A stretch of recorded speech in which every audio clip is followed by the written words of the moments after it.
नमस्कार. आवाज माणुसकीचा या YouTube चॅनलच्या माध्यमातून प्रथम सर्वांचं स्वागत. नेहमीप्रमाणेच आज अशाच एका व्यक्तीची कहाणी आम्ही सर्वांसमोर मांडणार आहोत, की आयुष्य किती दुःखमय आणि सुखमय दोन्ही बाजूने असतं. असंच आपण जेव्हा मनोरुग्णांसाठी काम करतो, आमची संस्था जेव्हा मनोरुग्णांसाठी काम करते, त्यावेळेस खूप वेगवेगळे नवीन-नवीन, वाईट आणि चांगले दोन्ही अनुभव येतात आणि प्रत्येकाला वेगवेगळ्या आजाराने वेधलेलं असतं मानसिक रुग्णांमध्ये आणि अशाच एका व्यक्तीची कहाणी सगळ्यांसमोर मांडत आहोत आणि खूपच ती कहाणी अगदी मनाला भिडेल अशी आहे. आपल्या हृदयाला स्पर्श करणारी ती कहाणी आहे. त्याचप्रमाणे आज प्रथम सर तुमचं नाव सांगा प्रेक्षकांना. नितीन किसन शाह पेटकर. नितीन शहा पेटकर नितीन किसन शाह पेटकर. अशी व्यक्ती ट्रीटमेंटसाठी आली होती काही दिवसांपूर्वी आणि जेव्हा फॅमिलीने आम्हाला सांगितलं की खूप अग्रेसिव्ह आहे, स्टेबल नाहीये, म्हणजे भयानक भयावह अशी अवस्था होती. आणि जेव्हा इथे आल्यानंतर आम्ही ट्रीटमेंट चालू केली. आमचे जे सायकोलॉजिस्ट आहेत त्यांनी त्यांचं समुपदेशन केलं आणि त्याच्यानंतर त्यांच्या आजाराचं निदान झालं. समुपदेशन केल्यानंतर त्यांना पॅरोनेट सिझोफेनिक हा आजार आहे हे डायग्नोज झालं आणि त्यानुसार आम्ही ट्रीटमेंट चालू केली. पण त्यांची स्टोरी आपण त्यांच्याकडनंच ऐकूया आणि ती मलाही आणि तुम्हालाही तुमच्यासमोर मांडायला नक्कीच आवडेल. तर प्रथम तुम्हाला तुमचं स्वागत. तर तुम्हाला जो आजार होता तो कधीपासून आणि किती वर्ष झाले आहे? नाही, कसं झालं, माझी मी तर मोठ्यांदा बोल. मी पहिले मी माझी आई राहत होतो. आम्ही बिझनेस करत होतो घरामध्ये, कपड्याचा बिझनेस करत होतो. कपड्याचा बिझनेस करून पैसे कमवत होतो आणि त्याच्यावर उदरनिर्वाह करत होतो. वडिलांचं आमचं पटलं नाही कधी आयुष्यात. वडिलांचं आईचं काही आमच्याशी काहीच पटलं नाही. मुलांशी वडिलांचं काही पटलं नाही. वडील वेगळे राहतात पहिल्या. वडील वेगळे राहतात आणि मग आम्ही दोघं मिळून कपड्याचा धंदा सुरू केला आणि कपड्याच्या धंद्यावरती पैसे कमवत गुजारा केला. आम्ही गुजारा केला आणि पैसे कमवले. बरोबर आहे. मग असंच चाललं होतं आमचं. आईचं माझं. माझ्या आईवर जीव प्रचंड. मी आईला सांभाळायचे. आई म्हातारी आपली, म्हणजे आईला सांभाळायचे, पण जीव पण आईवर होता. आईचा माझ्यावर जीव होता. आम्ही दोघांनी एकमेकांना खूप सांभाळलं. बरोबर आहे.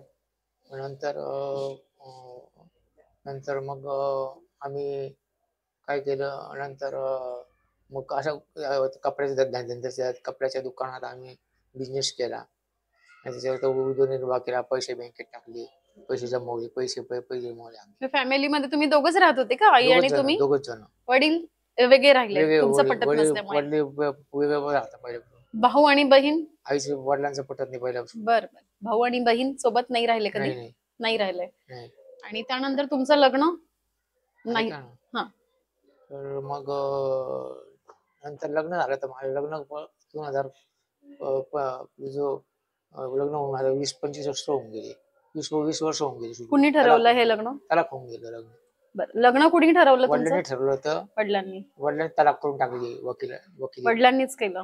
वडिलांनी वकिली केली, म्हणजे कोर्टात पण त्याच्यामध्ये तुमचे पण बऱ्याच अडचणी निर्माण झाल्या ना. तुम्ही स्वतः दुसरीकडे डायव्हर्ट झालात. मी आणि आई मग नंतर तलाक झाली.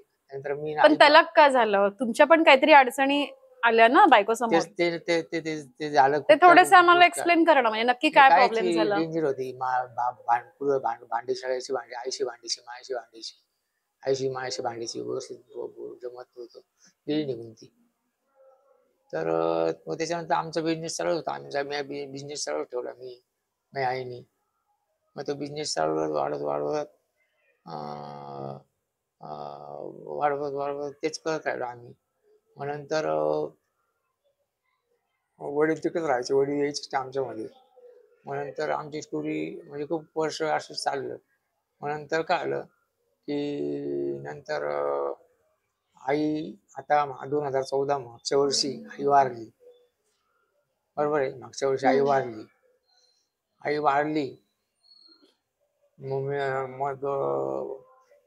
वारली. मग सगळे मी हे झाले, आई गेल्यामुळे थोडं हे झाली की आपली आई गेली. ही आपली खूप मैत्री जीव, तिच्यावर खूप जीव होता आपला. ती गेली बिचारी. आता आपलं कसं होईल, म्हणजे जरा ते वाटलं, एकटं वाटलं आई. मग नंतर मग असं एकटं एकटं वाटलं जरा, असं आपलं कसं होईल काय होईल.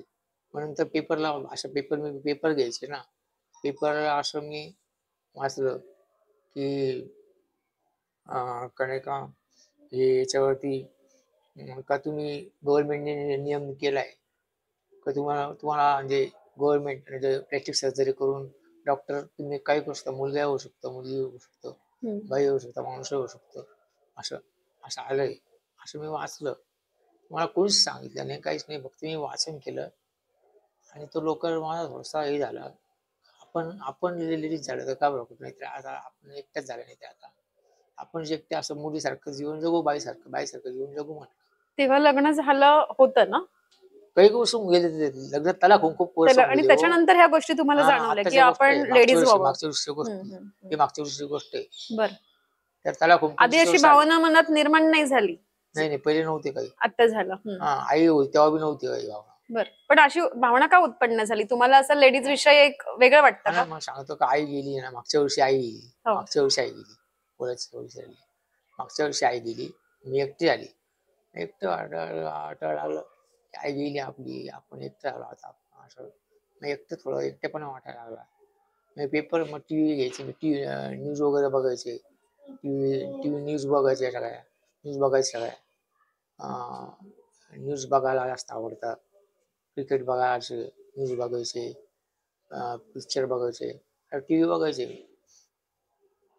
पण नंतर असं मग त्याच्यावरती असं एक पिक्चर बातम्या पेपरला बातम्या यायला लागल्या अशा की मुलगी होऊ शकतं, बाई होऊ शकतं. तर म्हटलं आपण जर एकटं आपलं असं, मी घाबरते, खूप घाबरते कोणत्या गोष्टीला, खूप घाबरते, खूप घाबरून राहते.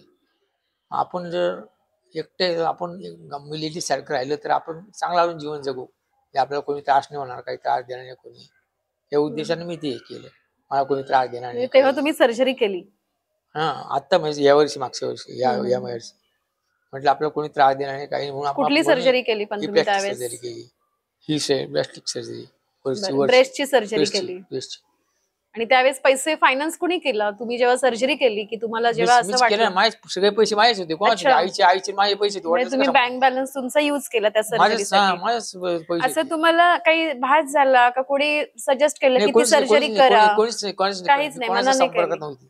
तेवढी एकच सर्जरी केली? मी एकटी राहते. सर्जरी केल्यानंतर चेंजेस काय जाणवले का तुमच्या शरीरामध्ये? चेंजेस काहीच वाटलं, फक्त सर्जरी केली, काहीच उपयोग नाही झाला. तुम्हाला वेदना नाही झाल्या त्यावेळेस सर्जरी करताना?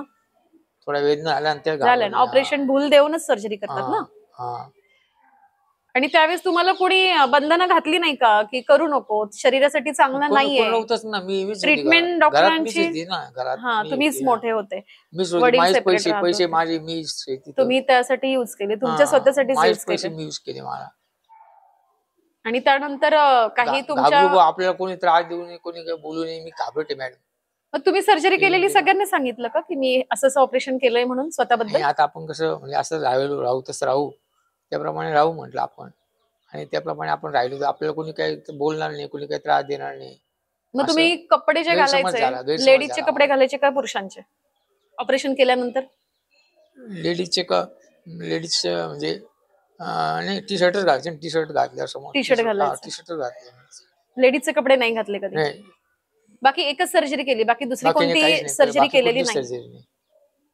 ते एक खूप चांगली गोष्ट आहे. पण हे जे काही तुम्ही आता सांगितलं तर ते फक्त म्हणजे आता आपण जीवनाला म्हणजे एक थोडक्यात त्यांनी ऑपरेशन स्वतःच यासाठी केलं की एक लेडीज म्हणजे एक सेफ्टी किंवा एक सेफ्टी झोन आणि एक प्रिकॉशन साठी, की जसं महिलांना आपण पहिलं एक हे देतो, सपोर्ट करतो आणि महिला पुढे असं एक हे करतो, तसं त्यांच्या मनामध्ये एक जाणवलं की. आणि आजकाल आपण बघतो व्हिडिओच्या माध्यमातून, इन्स्टा, युट्यूब, प्रत्येक ठिकाणी बरेचसे व्हिडिओ आपण बघतो, पण काही व्हिडिओ चांगलेही असतात, काही व्हिडिओ वाईटही असतात. तर त्यांनी त्या व्हिडिओच्या माध्यमातून थोडंसं त्यांना मानसिक जे त्यांचं संतुलन बिघडलं आहे, तर या गोष्टीमुळे त्यांना असं वाटलं की आपण सर्जरी करावी, की जेणेकरून मी एक लेडीज झाल्यावर मला खूप सपोर्ट मिळेल, एक सेफ झोन मिळेल.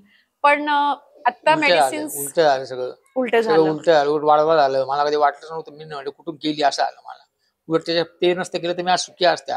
आज कोणी काही काही बोललंच नसतं ना काही मला कोणी. या एवढे पैसे नाही लागले, 4 लाख रुपयात काम झाले. 4 लाख 4 लाख रुपये लागले आणि हे बँकेचे पैसे माझे होते ना, ते मी बँकेतले पैसे तुम्हीच काढले. यूज केले. वडील तिकडेच राहायचे, वडील यायचेच नाही पण आमच्याकडे. वडिलांनी तुम्हाला बऱ्याच वेळा हॉस्पिटलमध्ये नेण्याचा प्रयत्न केला वडील की नाही, वडील माझ्यावर एकदा नाही आले. वडिलांना माहितीच नाही, वडील काय बोलले बी नाही एकदा. मला एकदा मला स्वतःला एकदा येऊन काय बोलले नाही का तू असं का केलं, असं तर बोलले. मला भेटलेच नाही वडिलांना, तू असं का केलं म्हणून. हे चुकीचं बोलते. वडील चुकीचं खोटं सांगतो. वडिलांना काहीच नाही. वडील कधी आईला बघ, आई फक्त आई गेली तेव्हा फक्त आई जेव्हा गेली तेव्हा. पण वडील एकदा सुद्धा मला विचारलं नाही का तू का केलं म्हणून सुद्धा बोलले मला. डॉक्टरकडे कसा घेऊन जाईल मला, असं झालंच नाही काही. मी सत्य सांगतो तुम्हाला, सत्य एकदम त्रिकट सत्य सांगते की वडिलांशी माझं काही बोलणंच झालं नाही की ते डॉक्टरकडे घेऊन गेले नाही. बोलले मला, तू बोलली ते का बरं केले हे सुद्धा बोलले की डॉक्टरकडे काय येणार, डॉक्टरला काय असेल विचारणार, हो डॉक्टर याला करून द्या. मी म्हणणार डॉक्टर नाही, मी नाही करत, मी एवढं केलं आता करत करू. असं काहीच झालेलं नाही, हे काही झालेलं नाही. ओली काहीच नाही, ओली काही बोललीच नाही. आई गेल्यानंतर खूप वाईट दुःख झालं, तुम्ही डिप्रेशन मध्ये पण होतात ना बरेच दिवस. मग ऐका, नंतर काय आलं माहिती का, फक्त काय माहिती का, फक्त वडिलांनी काय चूक केली याच्या आधी. वडिलांनी काय केलं, मला डायरेक्ट घरी आले इथं. म्हणजे मला बोलले बी नाही डॉक्टरकडे जायचं, काहीच नाही केलं ते, काहीच काही बोलले नाही मला. पण तुम्हाला असे भास होत होते का की साडी घालावं जावं? मला काय वाटतं तुम्ही कसं असं सौम्य वाटतात, तुम्हाला कोणी काय बोललं कधी, असं मला वाटलं. मला कसं मी पण तसं वाटलं का साडी घातल्यावर तुम्हाला की मला कोणी बोलत नाही असं वाटलं? नाही, मला कोणी वाईट बोलणार नाही, मला कोणी म्हणजे वाईट म्हणजे कोणी मला भांडणार नाही. माझ्या भांडण नाही आवडत मला. भांडण केलं कोणी आवडत नाही, भांडणार नाही कोणी, काही नाही. मला सौम्य माझ्याशी बोलते, गोड बोलते. कसं गोड बोलता ना, आता याची राड बोलेल कोणी, पण तुमच्याशी सौम्य बोलेल ना. नाही असं काही नाही, पुरुष असो स्त्री असो सगळ्यांची सेम बोलतो ना आपण. ते मेन कारण माझं. घाबरते, जीवाला खूप घाबरते. आता भीती कमी झाली का तुमची? माझी भीती वाढली ना आता मॅडम. वाढली आहे? झाल्यामुळे भीती वाढली ना. ऑपरेशन झाल्यापासून वाढली का? कारण कसं इथं आता मी आले, मला घरी राहायचं होतं, मला घरी राहता असताना आता मी कशाला इथे आले असती. माझं सुख, माझं घर होतं, माझे पैसे, माझ्या उदयनिर्वाह कसा, माझे कसे दिवस जातील, कसे दिवस गेले असते माझा उदयनिर्वाह कसा असता. इथे पण आपल्या संस्थेमध्ये बरेचसे इन्कम सोर्स आहेत ना, आपण काम करून काही करू शकतो, तुम्हाला मदत करू शकतो. ऐका, माझे मी घरी राहिले असती आणि तेवढ्या पैसे मी माझ्या उदयनिर्वाह झाला असता. ही माझी इच्छा होती, हीच माझं करायचं होतं ना. का मला तिथं राहायचं होतं मॅडम. माझी तीच इच्छा आली, माझ्या घरी राहावं आणि त्या पैशावर उदयनिर्वाह करावं, प्रॅक्टिस सर्जरी काढून टाकावी. बरं, तुम्ही ज्या संगतीमध्ये राहत होतात, म्हणजे थोडक्यात तुम्ही आता काहीच करायचं नाही, मला काहीच करायचं नाही आता. असं वाटतं आता काहीच करू नये, फक्त काय करावं, सगळं हे करू टाकावं, सगळं असं शांतपणे राहावं. पुरुष म्हणून जगायचे का स्त्री म्हणून जगायचे? पुरुष म्हणून जगायचे. मग भीती नाही वाटणार पुरुष म्हणून जगायला? भीती वाटणार. बरं, आम्ही तुमच्या घरी नक्कीच रिक्वेस्ट करतो आणि तुम्हाला घरी जाण्यासाठी प्रयत्न करतो. आणि जसं तुमचं फक्त घरी गेल्यानंतर जे काही आता तुमच्या मनामध्ये येते की मी एक स्त्री व्हावं, एखादं ऑपरेशन करावं, तर तसं न करता तुम्ही तुमच्या फॅमिली सोबत चांगलं राहिलात तर फॅमिली पण डिसिजन घेणार नाही ना इथे आणण्याचा. मला फक्त पुरुष. तुमच्याकडनं जर फॅमिलीला त्रास होत असेल तर मग कुठेतरी त्यांना डिसिजन घेणं गरजेचं आहे. मी इकडे साईडला राहते ना, मी सेपरेट राहते इकडे. तिकडे वडील एकटे राहते, तिकडे वडील दुसरीकडे राहता पहिल्यापासून. आई होती तेव्हापासून. तुम्ही स्त्रियांसारखे शब्द जे बोलताय ते तुम्हाला बोलूशी वाटतात? वडील तिकडे राहतात आणि मी इकडे राहतो. आणि वडील तिकडे राहतो, तेव्हा मला इकडे एक संबंधच नाही मला माहिती. ते तिकडे राहते, मी इकडे राहते, दोघं आम्ही सुखी राहू. त्यांना त्यांच्याकडे पैसे द्यायचे. पण आता सोबत कुणीच नाहीये, आई होती आई गेली, मग आता कोणासोबत तुम्ही राहणार? मग माझं काय म्हणणं पडलं की बाबा करावं तर मग जीवन जगून तर लग्न करू. असं स्त्रीशी लग्न करायचं का पुरुषांशी? नाही, स्त्रीशी लग्न करू. स्त्रीशी करायचं. तुमचे जे विवाहबाह्य संबंध होते ते एका पुरुषांशीच होते ना? आता जे करायचं ना, इथून पुढे मागचं सोडून द्यायची, आता इथून पुढे जिंदगी. आता स्त्री सोबत राहायचंय तुम्हाला? स्त्री पण तिच्यासोबत नीट राहिलात तर ठीक आहे, नाही राहिलात तर मग तिचंही आयुष्य आपल्यामुळे कुठेतरी स्किप होईल ना. नीट राहील. आपण अशाच प्रमाणे आज ह्यांचं स्ट्रगल आणि दुःखभरी कहाणी पाहिली तर माणसाच्या आयुष्यात कित्येक वाईट प्रकारे चेंजेस होऊ शकतात. जसं की मनोरुग्ण नाही म्हणू शकत, आता ते खूप स्टेबल आहे. कारण जेव्हा ते शांतीवन मेंटल हेल्थ केअर सेंटरमध्ये ट्रीटमेंट घ्यायला आले, तर ते आता 50% इम्प्रूव्ह झालेले आहे.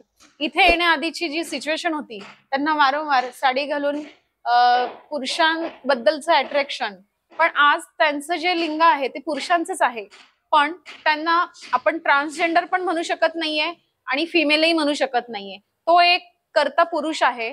पण त्यांचा जो मनोरुग्ण असल्यामुळे जो काही आजार आहे, त्याच्यामुळे त्यांचे जे सिम्पटम्स आहे की एक स्त्रीचं शरीरामध्ये चेंजेस झाले पाहिजे, स्त्रीसारखं राहता आलं पाहिजे, वागता आलं पाहिजे. त्यांना जो आजार आहे त्या आजारामुळे आज त्यांची लक्षणं आणि सिम्पटम्स याआधी अशी झाली होती, त्या साईडला महिलांसारखी डायव्हर्ट झाली होती की महिलांसारखं लाजणं, वागणं, महिलांसारखं तयार होणं. आणि इव्हन त्यांनी आई आणि दोघं एकत्र राहत असल्यामुळे, वडील सोबत नव्हते, वडील सोबत असूनही त्यांचं आणि आईचं कधी न जमल्यामुळे ते एकटे फॅमिली सोबत राहत होते. आणि करता करविता हेच असल्यामुळे स्वतःची सर्जरी करून घेणं त्यांनी तो डिसिजन निवडला. पण त्याच्यानंतर साहजिकच आहे, वडिलांना आपला मुलगा अशा प्रकारे वागतोय तर त्यामुळे ते कोणता तरी डिसिजन योग्य वेळी घेणार. त्याचप्रमाणे त्यांनी तो डिसिजन घेतला आणि शांतीवन मेंटल हेल्थ केअर सेंटरमध्ये त्यांना भरती केलं. भरती केल्यानंतर आताही त्यांचे जे विचार आहेत ते नक्कीच बदलले आहे ट्रीटमेंट नंतर, की मला एक चांगलं नॉर्मल आयुष्य जगायचंय आणि मी जी काही ब्रेस्ट सर्जरी केली आहे इम्प्लांट टाकून, ती सर्जरी मला नाही ठेवायची आहे आणि मला माझं आयुष्य नॉर्मल जगायचंय. फक्त यांच्यामध्ये ही व्यक्ती कोणतीही महिला नाहीये किंवा ट्रान्सजेंडरचे कोणतेही सिम्पटम्स नाहीये, पण तरीही त्यांना महिला म्हणून जगायला आवडत होतं, ट्रान्सजेंडरच्या टीम मध्ये त्यांना राहायला आवडत होतं. पण हा फक्त एक आजाराचे सिम्पटम्स आहे. आणि आज बऱ्यापैकी सगळ्या ग्रुपमध्ये राहून, सगळ्यांसोबत काम करताना, सगळ्या शांतीवनच्या फॅमिलीमध्ये सोबत राहताना, सायकोलॉजिस्ट, डॉक्टर ह्यांच्या सोबत राहताना जी ट्रीटमेंट मिळाली त्या माध्यमातून ते खूप चांगल्या प्रकारे इम्प्रूव्ह झाले आहे. आणि त्यांचे जे सिम्पटम्स आहे, आत्ताही त्यांची जी इच्छाशक्ती आहे ती चांगलीच आहे. पण आत्ताही त्यांना इच्छा होत नाही की पहिल्यासारखं मला माझं आयुष्य जगायचंय, मी साडी घालून एखाद्या ठिकाणी जावं. आज त्यांना एक चांगला पुरुष म्हणून आयुष्य जगायचंय. आणि त्यांच्या मनाची जी संकल्पना होती की स्त्रीला एक खूप चांगलं सेफ्टी झोन असतं, तर ती कमी झाली आहे. आणि स्त्रीविषयी तर आदर आहेतच, पण त्यांना एक पुरुष म्हणून हे आयुष्य जगायचंय. अशाच खूप नवनवीन कहाण्या आमच्या शांतीवन मेंटल हेल्थमध्ये नक्कीच तुम्हाला पाहायला मिळतील. आणि सरांसारखेच ते नक्कीच आपल्या सगळ्यांच्या आशीर्वादाने आणि तुमच्या सर्वांच्या मदतीने, त्यांना आपल्याकडनं एक मदतीचा हात तर हवाच आहे. आणि आपल्या सगळ्यांच्या तुमच्या आशीर्वादाने ते चांगले व्हावे, नॉर्मल व्हावे, असे ते झालेच आहे. आणि याच्यापेक्षाही चांगलं आयुष्य त्यांनी यापुढेही जगावं. यासाठी आज मी तुम्हा सर्वांचे आणि सर तुमचेही आभार मानतेय. आज तुमची जीवनकथा सर्वांसमोर मांडली आणि त्यातून नक्कीच चांगल्या गोष्टी तुम्ही घ्यायच्या आहेत. झालं गेलेलं विसरून जायचंय, पुढे आयुष्य कसं जगायचंय, मेडिसिन्स वेळेवर खाणं, वेळेवर राहणं, वेळेवर झोपणं, वेळेवर जेवणं आणि 2 पैसे मिळवण्यासाठी काम करणं तर गरजेचंच आहे. तर या प्रकारे तुम्ही तुमचं आयुष्य जगायचंय. डोक्यात ज्या गोष्टी, संकल्पना होत्या की साडी घालणं, चुकीच्या मार्गाने जाणं, हे आपण आजपासून बंद करायचंय. तुम्ही केलंच आहे, पण यापेक्षाही आयुष्य खूप छान जगायचंय. अशाच आमच्या व्हिडिओला लाईक करा, कमेंट्स करा. तुमच्या एका छोट्याशा लाईकने आणि कमेंट्समुळे एखाद्याचं आयुष्य उजळून निघेल आणि तुमच्या मदतीचा हात कायम असाच पाठीशी राहू द्या. धन्यवाद.